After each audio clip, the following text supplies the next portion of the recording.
I have reached my very first fishing spot. They gave me a really off-balance boat. Maybe it's like a trick boat that they give out to laugh at people.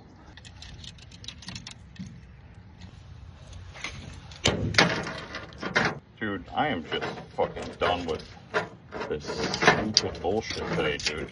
So that last cast bounced back, almost hit me in the head, and is now hooked to my tackle bag. Up with this grub. That's about right. I can't catch no fucking bass. Dude, dude, dude.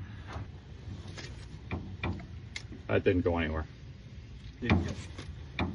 Why is it doing that? The total fucking noob. Is that line twist? It is. Yeah, real great morning so far. This is the only thing that I've caught all morning.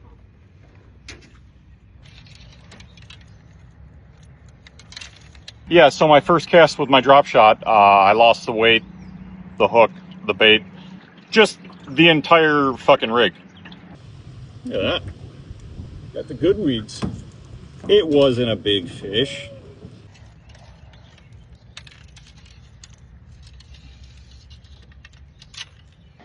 Oh yeah, I'm gonna throw a drop shot. You know what I should have actually thrown? All of my rods and fishing equipment into the fucking garbage. That's what I should have done.